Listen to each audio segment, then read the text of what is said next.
हमारी सभी latest videos देखने के लिए चैनल को सब्सक्राइब करें और नोटिफिकेशन बेल को दबाकर ऑल नोटिफिकेशन पर क्लिक करें।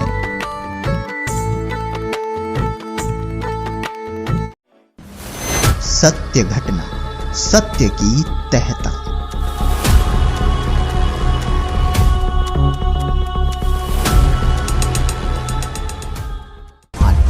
इंसान भगवान को क्यों याद करता है और कब याद करता है? जब उस पर कोई आपत्ति आती है, क्योंकि इंसान को लगता है कि भगवान कुछ भी कर सकता है, भगवान उसे वो सब कुछ दे सकता है जो उसकी किस्मत में भी ना हो। क्योंकि भगवान ऐसा इसलिए कर सकता है क्योंकि उसके पास असीमित शक्ति होती है। लेकिन अगर भगवान की लाख मिन्नतें करने के बाद भी अगर भक्त को कोई लाभ नहीं होता है या दुख ज्यों के त्यों ही बने हुए हैं, तो फिर इंसान या तो नास्तिक हो जाएगा या फिर खोज करेगा सच्चे और शक्तिशाली भगवान की। इसी तरह की सत्य घटना पर आधारित आज की कहानी उदयपुर राजस्थान की रहने वाली वेदवती की है। मैंने सबकी भक्ति करके देखी। मैंने 14 के व्रत, मंगल के व्रत, सभी सारे जितने भी व्रत होते हैं सारे किए मैंने। मेरे पिताजी ने गुरमीत राम रहीम से दीक्षा ले रखी थी, लेकिन वो सब कुछ करते करते हमारे घर में इतना बखेड़ा हो गया था, इतने बीमार रहने लगे सारे सदस्य, मेरे शरीर में इतना कष्ट होने लगा। तो मेरे मन में वो वाणी याद आई कि कबीर साहिब की वाणी ये कहती है कि दुख में सुमरन सब करे, सुख में करे न कोई, और जो सुख में सुमरन करे तो दुख काहे को होए। लेकिन मैं भक्ति करते करते इतनी दुखी हूँ, तो मेरे ऊपर ये कष्ट का पहाड़ कैसे टूट रहा है। मुझे भूत प्रेत की बाधा थी और मेरे इतना टाइफाइड से पेट में इतना दर्द रहता था कि मुझे तीसरे दिन हॉस्पिटल में ले जाके भर्ती करवाना पड़ता था। मेरे परिवार वाले इतने परेशान थे मेरे से। मुझे कभी तो फिर वेदवती जी ने शुरू की संतों की खोज। तो मैंने फिर संतों की खोज करनी शुरू करी। तो फिर मुझे रामपाल जी महाराज की पुस्तक मिली। उसके बाद फिर मैंने 2008 में आश्रम में आई और फिर मैंने नाम लिया। पूर्णमासी के दिन 2008 में नाम लिया मैंने। जिस दिन मैं नाम लेके आई, मेरे घर पे मैंने मेरे कमरे में जाके और मैंने गुरु जी का वो पूजा स्थल बनाया। उसी दिन मैं रात को सोई हुई थी मेरे कमरे में, तो 4-5 भूत प्रेत आए और एकदम मेरे कमरे में एंट्री करने लगे। तो देखते ही कि सामने गुरुजी की फ़ोटो लगी थी, तो वो देखते ही और एकदम से भागने लगे कि इसमें तो बहुत बड़ी व्याधा घुस गई है, अब हमारी दाल नहीं गलेगी इसमें।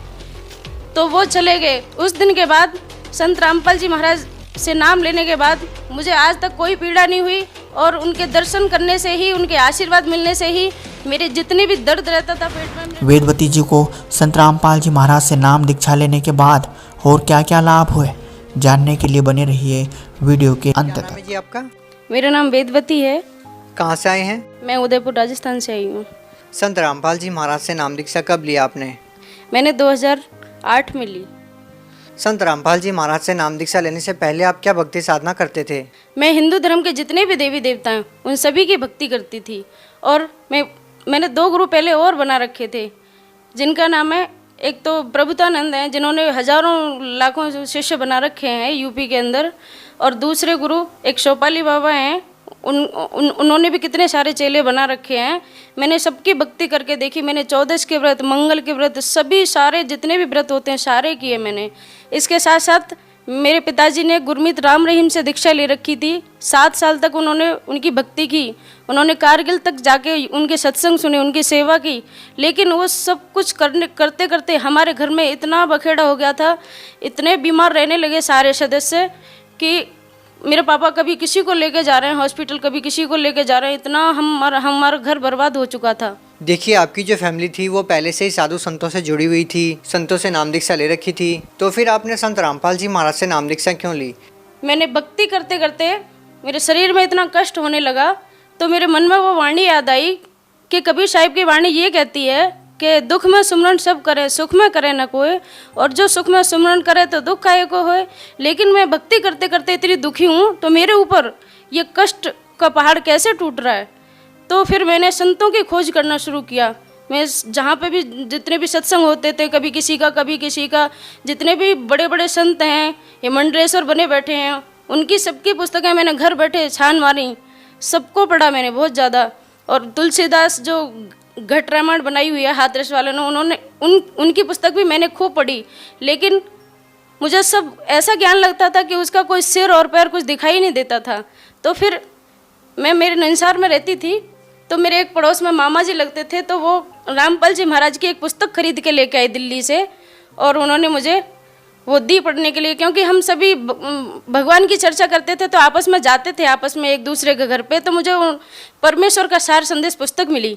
तो मैंने जब वो पढ़ी तो मुझे ऐसा लगा, मेरा मन इतना शांत हो गया, हे परमात्मा, मैं जिनको ढूंढ रही थी, मैं जिनकी तलाश में थी, वो कहाँ छुपे हैं। हे मालिक, आप मुझे दर्शन दो। संत रामपाल जी महाराज से नाम दीक्षा लेने से पहले आपको क्या क्या समस्याएं थी और वो कैसे ठीक हुई? मुझे भूत प्रेत की बाधा थी, और मेरे इतना टाइफाइड से पेट में इतना दर्द रहता था कि मुझे तीसरे दिन हॉस्पिटल में ले जाके भर्ती करवाना पड़ता था। मेरे परिवार वाले इतने परेशान थे मेरे से, मुझे कभी कभी विचार आता था कि ऐसा जीवन क्या जीना है, मैं कभी आत्महत्या कर लूँ अपनी।